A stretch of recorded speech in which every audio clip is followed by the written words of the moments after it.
குடும்பத்துல என்ன சொன்னாங்க? இப்படி ஒரு டிசிஷனை நாம எடுக்கும்போது நமக்கு ஒரு பயம் இருக்கும். குடும்பத்துக்கு வேறு மாதிரி ஒரு பயம் இருக்கும். ஐயோ நம்ம மருமக என்ன திடீர்னு தொழில்கள்னு இறங்கிடுச்சு. பிள்ளைய யார் பாத்துக்கிறது? புருஷனை யார் பாத்துக்கிறது? யார் வந்து டெய்லி சமைக்கிறது? யார் வீட்டை பாத்துக்கிறது? யார் பள்ளிக்கு கொண்டு போய் விடுறது? ஆர்த்தி அப்பா வந்து யுனிவர்சிட்டியில் ஹெச்ஓடி. ஒரு எழுத்து இழந்த 2 குழந்தை இழந்துட்டா. 2 குழந்தைங்க அவங்களோட 2 குழந்தைங்களா? ஆமா 2 குழந்தைங்க இறந்துட்டாங்க. அந்த இது ஓகே. தாங்க முடியல அவளுக்கு. ஆ. அந்த குழந்தைங்க இறந்து அங்க வீட்டுக்காரரும் விட்டுட்டு போயிட்டாரு. ஆ. அந்த இதுல வந்து கூட அவர் இல்ல. அந்த இதெல்லாம் மறக்கிறதுக்காக அதை பண்ணா இவ. சார் வந்து இதுல இப்ப எங்க வீட்ல எல்லாருமே எஜுகேஷன் தான். அதனால இது பண்ணக்கூடாதுன்னு எங்க சார் திட்டினாங்க. நீங்க இந்த ஆர்கானிக் ஒரு தொழிலை முன்னெடுக்கும்போது 2 குழந்தைகள் தவறுனதுக்கு அப்புறம் நீங்க ஃபேஸ் பண்ண அவமானங்கள் என்ன? ரொம்ப நிறைய சார். எனக்கு வந்து பார்த்தீங்கன்னா, சின்ன வயசுலேருந்து ரொம்ப செல்லமா வளர்க்கப்பட்ட ஒரு பொண்ணு நானு. எனக்கு படிப்பு சரியா வரல. 12தே ஒரு 2, 3 அட்டெம்ப்ட்க்கு அப்புறம் தான் நான் பாஸ் பண்ணது. ஸோ படிப்பு சரியா வரலன்றதுக்காகவே நெறைய இடத்துல, ஸ்கூல்ல சொல்றேன், நெறைய இடத்துல என்ன ரொம்ப அவமானம் நான் சந்திச்சிருக்கேன். பட் ஓகேன்னு அப்படியே போயிட்டுருந்தேன். ஸோ ஆஃப்டர் கல்யாணத்துக்கு அப்புறம் முதல் பெண் குழந்தை எனக்கு ஆருத்ரா. ஆரோக்கியமா நல்லா இருக்காங்க.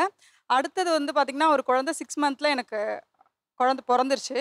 அதுக்கப்புறம் அந்த குழந்தை நல்லா இல்ல, இறந்துட்டாங்க. அதுக்கப்புறம் தான் இந்த ட்வின் வந்து பிரெக்னென்ட்டா இருக்கும்போது அவ்ளோ ஹாப்பியா இருந்தேன். அவ்ளோ ஹாப்பியா இருந்தேன். ஃபோட்டோ ஷூட் பண்ணேன். என்னென்னலாம் இப்ப ட்ரெண்டிங்ல பண்ணுவோமோ எல்லாத்தையும் பண்ணேன். பண்ணதுக்கப்புறம் ஒரு 8 மந்த்து குழந்தை டெலிவரிக்கு பெயின் வந்துருச்சு. ஹாஸ்பிட்டலுக்கு போயாச்சு. போகும்போது அவ்ளோ ஒரு பெயின். இருந்தாலும் நமக்கு போகும்போது கூட நான் வந்து கூகுள்ல பார்த்துட்டே போறேன். சீக்கிரம் குழந்தை பொறந்தா என்னென்ன பண்ணணும்? ஸோ பயம் இல்ல அப்படின்னு சொல்லி என்னையே நானே மோட்டிவேட் பண்ணிக்கிட்டு நான் போறேன். டெலிவரியும் ஆயிடுச்சு. சூப்பரான ஒரு ஆண் குழந்தை, பெண் குழந்தை. இந்த பக்கம் ஒண்ணு, இந்த பக்கம் ஒண்ணு வச்சு காமிச்சாங்க. ரொம்ப அழகா இருந்தாங்க. அவங்க என்னை விட்டு ஒரு 15 டேஸ்ல போயிடுவாங்கன்றது யாருமே எக்ஸ்பெக்ட் பண்ணல. நெக்ஸ்ட் டேலேருந்து பார்த்தீங்கன்னா, தாய்ப்பால் கொட்டுது. அந்த ஹாஸ்பிட்டல்ல இருக்க குழந்தைங்களுக்குலாம் நான் குடுக்குறேன். எங்க அப்பா வந்து அந்த பால எடுத்து நான் பம்ப் பண்ணி கையில குடுத்த உடனே, அப்பாக்கெல்லாம் எப்படி திங்க் பண்ணுவாங்க? யாராவது கண்ணு பட்டுரும். எங்க அப்பா மாத்திரை கவருக்குள்ள வச்சு எடுத்துட்டு போவாங்க.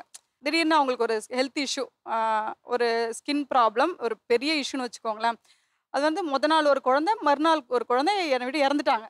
ஒரு இறந்ததுக்கு நாள் விட்டு ஒரு அப்புறம் நாள். என்னால ஏத்துக்கவே முடியல. ஏன்னா நான் ஃபர்ஸ்ட் ஃப்ளோர்ல இருக்கேன். அந்த குழந்தைங்க டவுன் ஃப்ளோர்ல இருக்காங்கன்னு நெனைக்கிறேன். வேற ஃப்ளோர். ஆனா எந்த ஃப்ளோர் ஞாபகம் இல்ல. பயங்கரமான மன உளைச்சல். ஒரு என்ன சொல்றது, போய் ஒரு இடத்துல பதுங்கி இருக்கிற அளவுக்கு மன உளைச்சல். எல்லாம் கேட்க ஆரம்பிச்சிட்டாங்க.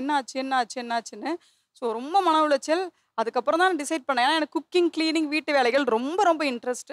ஸோ நான் நெறைய பேருக்கு வந்து இந்த மில்லட் ஹெல்த் மிக்ஸ் நம்ம வீட்ல நான் எங்க குழந்தைக்கு பண்றது உண்டு. ஸோ அத வந்து ஏன் நம்ம பண்ணா என்னன்னு சொல்லி எனக்கு எழுத கூட தெரியல. அது கன்டென்ட்டா எப்படி எழுதி போஸ்ட் பண்றதுன்னு தெரியல. ஸோ என் ஃப்ரெண்டு கிட்ட கேட்டேன். அவங்க எழுதி குடுக்குறாங்க. அத ஒரு பேஜ்ல ஒரு நம்மளோட எஃபி ஃபேஸ்புக் ஒரு பேஜ்ல, ஒரு பெண்களுக்குலாம் உதவி பண்ற ஒரு பேஜ்ல நான் இத போஸ்ட் பண்றேன். அதுக்கு முன்னாடி நான் நெறைய லைவ் அந்த இதுல பண்ணியிருக்கேன். சும்மா கேம் அப்படி இப்படிலாம். ஸோ அவங்களுக்கு எல்லாருக்கும் எனக்கு இப்படி நடந்திருக்குன்னு தெரிஞ்சு போச்சு. ஸோ எல்லாருமே ஆர்டர் பண்ண ஆரம்பிச்சாங்க. என்ட்ட ப்ராடக்ட்டே இல்ல. கன்டென்ட் மட்டும் தான் இருக்கு. ஃபோட்டோ கூட இல்ல. ஐய்யயோன்னு சொல்லிட்டு பார்த்தா, திடீர்னு அக்கவுண்ட்ல பார்த்தா 30,000 2டே நாள்ல.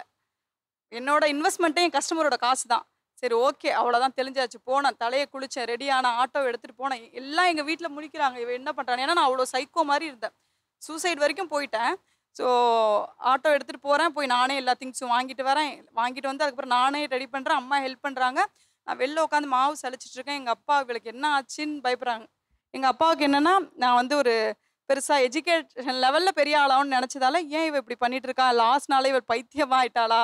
அப்படிதானே அப்பாக்கள் நினைப்பாங்க. ஸோ அவங்க ஒரு ஹெச்ஓடின்றதால அவங்களோட எக்ஸ்பெக்டேஷன் நான் படிச்சு பெரிய ஆள் ஆகணுன்றது. ஸோ அதுக்கப்புறமா அத ஆரம்பிச்ச உடனே நல்லா போச்சு. அத குடுத்தேன். அப்புறம் சேல் ஆச்சு. அப்புறம் நெனச்சேன், வேற எதுலலாம் நியூட்ரிஷன் வேல்யூ அதிகமா இருக்கு, டவுன்ல வந்து சிட்டிலலாம் அது கிடைக்கலன்னு யோசிக்க ஆரம்பிச்சேன். ஸோ என்னோட நாலேஜையும் நான் வளர்த்துக்க ஆரம்பிச்சேன். நியூட்ரிஷன் வேல்யூவை பர்பஸா நீங்க திங்க் பண்றதுக்கான காரணம் என்ன? காரணம் என்னன்னா, என்னோட குழந்தைங்க நியூட்ரிஷன் ப்ராப்ளமால அதுக்காக இறந்ததால, கேட்டேன். ஸோ நெறைய குழந்தைங்களுக்கு நம்ம ஒரு ஏதாவது ஒண்ணு எமோஷனல் பண்ணணும். கனெக்ட் இருக்கு இல்லையா? எமோஷனல் நம்ம இந்த கண்டிப்பா தொழிலுக்கு இருக்கு. பின்னாடி என் குழந்தைகளுக்கு கிடைக்காத ஒரு விஷயம், அதனால நான் தவற விட்டுட்டேன். அதனால இன்னொரு குழந்தைகளுக்கு செய்யக்கூடாதுன்னு நினைக்கிற செய்யணும்னு விஷயம். சொல்லிட்டு உடனே அப்படியே ஒண்ணா கஸ்டமர் எனக்கு இது பண்ணி கொடுங்க, அது பண்ணி கொடுங்க கேட்க இன்னைக்கு ஒரு நாளைக்கு நான் இங்க இருக்கேன். என்னோட கம்பெனில இன்னைக்கு 167 ஆர்டர்ஸ் வந்திருக்கு. பேக் பண்ணிட்டு இருக்காங்க. ஸோ இன்னொரு விஷயம் என்னன்னா, எந்த ஸ்டேஜுக்கு போனாலும், எங்க போனாலும் நான் இந்த ஸ்டோரியை சொல்லுவேன். எல்லாம் கேட்பாங்க, நீ வந்து சிம்பத்தி கிரியேட் பண்ண சொல்றியான்னு. இல்ல, எங்கேயாவது ஒரு அம்மா, எங்கேயாவது ஒரு பொண் எதையோ ஒன்று இழந்துட்டு இந்த வீடியோ பார்க்கலாம். ஸோ அவளுக்கு ஒரு தூண்டுதோலா இந்த வீடியோ இருக்கணும். நான் பேசுறது வந்து எதை இழந்தாலும் நீ சாதிக்க முடியும். இப்ப நான் என்ன இழந்தா மட்டும்தான் என்னால எழுந்திருக்க முடியாது இல்லையா? என்னை சுத்தி உள்ள எதை இழந்தாலும் என்னால ஏஞ்சி நிக்க முடியுன்ற ஒரு நம்பிக்கை எனக்கு வந்துச்சு. இன்னொன்னு, சின்ன வயசுல இருந்தே எங்க அம்மா சார் சொல்லிட்டே இருப்பாங்க, நீயா சம்பாதிக்கணும், நீயா சம்பாதிக்கணும். உன் புருஷனோ உன் அண்ணனோ உன்னோட அப்பாவோ சம்பாரிச்சா கூட நீயா சம்பாதிக்கணுன்ற விஷயத்தை எனக்கு விதைச்சு தான் இன்னைக்கு இந்த அளவுக்கு ஆகியிருக்கு. அதுதான் என்னோட வெற்றியா நான் நினைக்கிறேன் சார். இப்போ நீங்க சொல்லுங்க, நீங்களே சம்பாரின்னு ஒரு விஷயத்த சொன்னீங்கல்ல, அது ஏன் சொன்னீங்க? அதான் சார் எல்லாரும் ஏன் சார் நம்ம எதிர்பார்க்கணும்? சாரை கொடுத்துட்டு உணவுவாங்க சார். அப்புறம் சார் நான் வந்து எங்கள் வீட்டில் வந்து ஏஜ் அட்டன் பண்ணி 6 வருஷம் வீட்டில் இருந்தேன் சார். வீட்டை விட்டு வெளில போகக்கூடாது. எங்கள் வீட்டு பழக்கம். நாங்கள் சிதம்பரம். அதனால் என்னை படிக்க வைக்கல. எனக்கு படிக்கணும், நம்மளே சம்பாதிக்கணும்னு எனக்கு ரொம்ப நாள் ஆசை. அதை எங்கள் பொண்ணு மூலமாக நான் வந்து உங்க பொண்ணு மூலமா அந்த ஆசையை நிறைவேற்றிக்கணும்னு நினைச்சீங்க. ஓகே. நீ என்ன சம்பாதிக்கிறங்க திமிரில் இது எப்படி இதெல்லாம் பண்ணலாம்? அதெல்லாம் பிஸ்னஸ் உமனா நீ வெளியில் வச்சுக்க, வீட்டில் வச்சுக்காத. இல்லை எனக்கு பிடிக்கலங்க அப்படின்னு சொல்கிற விஷயம் என்ன? ஸோ எப்போ அவங்க வந்து ஓனாக அவங்களுடைய செல்ஃபில் நிற்க ஆரம்பித்தாங்களோ அது பார்க்குறதுக்கு ஒரு செம்ம கெத்தாக இருக்கும், செம்ம மாசாக இருக்கும். ஸோ ஒரு 1000 பேர் நின்னாலும் பயங்கரமாக க்ரௌடு இருக்கும். அந்த க்ரௌடுக்குள்ளே போய் நின்று அழகாக அந்த கேமரா எடுத்துகிட்டு போயிட்டு மாஸ்க் காட்டுவாங்க. ஸோ அதை பார்க்குறப்ப சூப்பராக இருக்கும். ஆனால் அதே வெறியோட வீட்டுக்கு வந்துட்டு ஆக்சுவலி நம்ம ஏதாவது ஒரு விஷயத்த சொல்ல பார்ப்போம். இது இந்த மாதிரி இருக்கணுமா, இந்த மாதிரி பண்ணணும், இந்த மாதிரி ரெஸ்பெக்ட் பண்ணணும், கோவப்படக்கூடாது அப்படின்னு சொல்லும் போது ஏன் நானும் உங்களுக்கு ஈக்குவலாக தானே இருக்கேன், நானும் இதெல்லாம் பண்ணிட்டு தானே இருக்கேன். எல்லாம் பாராட்டிட்டீங்க. மனக்குமுறலா பாதி வருது, வஞ்சு புகழ்ச்சி அணியும் இருக்குதுல்ல இல்லையா? மனக்குமுறலா பாதி வருது. அங்கே பார்த்த உடனே மறுபடியும் பாராட்டா மாறுது, மறுபடியும் மனக்குமுறல் வெளியில் வருது, மறுபடியும் அங்கே பார்த்த உடனே மறுபடியும் ஒரு பாராட்டா மாறுது. இந்த மனக்குமுறல் தான் கேட்குறேன். நான் ஃபோட்டோகிராஃபி ப்ளஸ் டிஜிட்டல் மார்க்கெட்டிங் பண்ணுறேன். இப்போ ஈவென்ட் முடிச்சுட்டு வருவேன் சார். ஈவென்ட் முடிச்சுட்டு வந்து பார்த்தீங்கன்னா எனக்கு நான் ஒரு 6 ஹவர்ஸ் 7 ஹவர்ஸ் கம்ப்ளீட்டாக நின்றுக்கிட்டே இருக்கிற மாதிரி தான் இருக்கும். ஸோ அப்போ வந்து அந்த டயர்டாக இருக்கும்.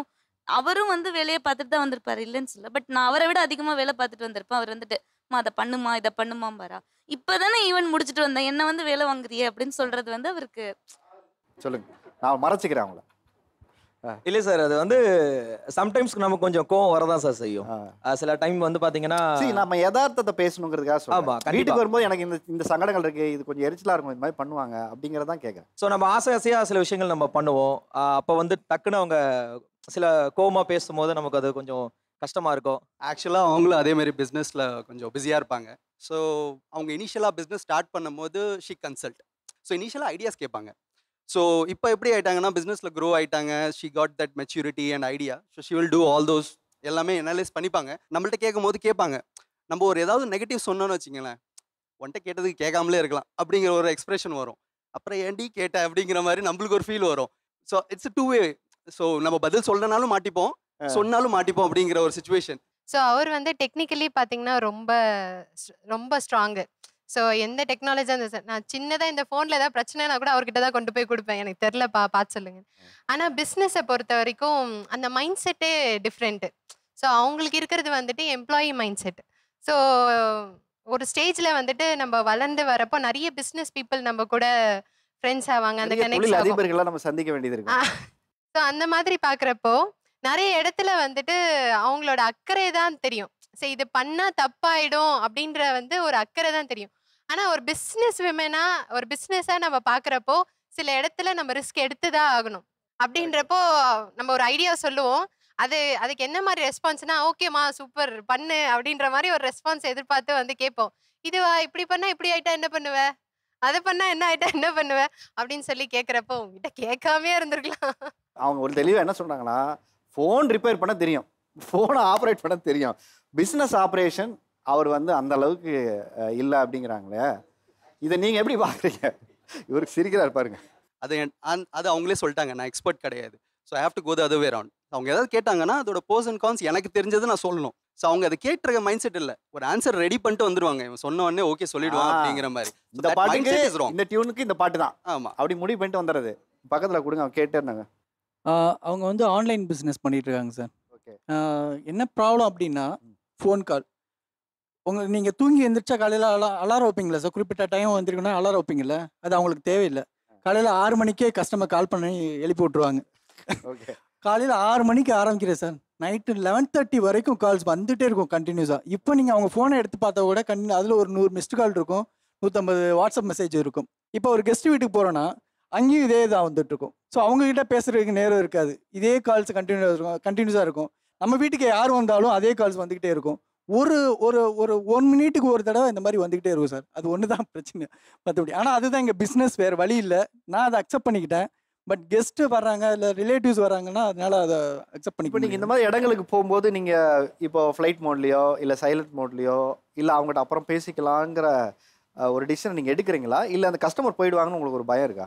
இல்லை சார், இதை எடுக்கவே முடியாது கண்டிப்பான முறையில். நான் 4000 ஸ்டூடெண்ட்ஸ் ஆன்லைனில் கிளாஸஸ் எடுத்துட்டு இருக்கேன். 100 ஸ்டூடெண்ட்ஸ் டைரக்ட் கிளாஸஸ் எடுத்துட்டு இருக்கேன்.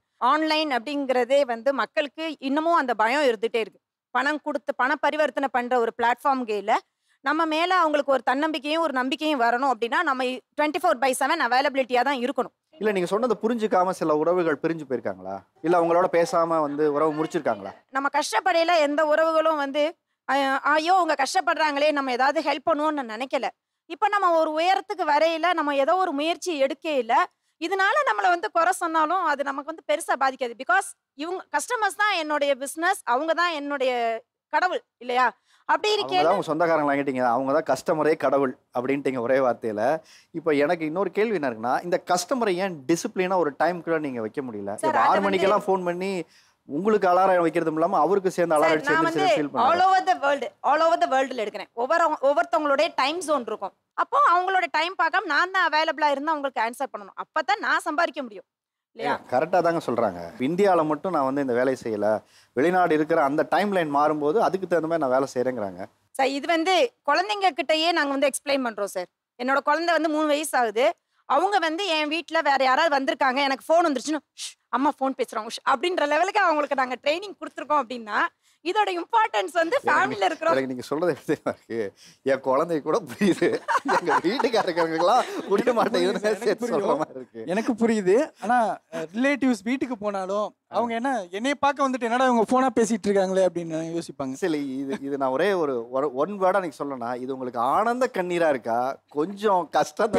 பெருமையாக தான் சார் இருக்கு. பெருமையாக ரிலேட்டிவ்ஸ்க்கு முன்னாடி என் ஒய்ஃபுக்கு இவ்வளோ கால்ஸ் வருது, யூஎஸ்லேருந்து கால் வருது, யூகேலேருந்து கால் வருதுன்னா எனக்கு பெருமையாக தானே சார். அப்படி சொல்ல வந்து சுவிஸ்லேருந்து இப்போ தாங்க பேசிட்டு வராங்க, இப்போ ஒரு கிளைண்டோட மீட்டிங் பேசிட்டு வந்தாங்க அப்படிங்கிறது.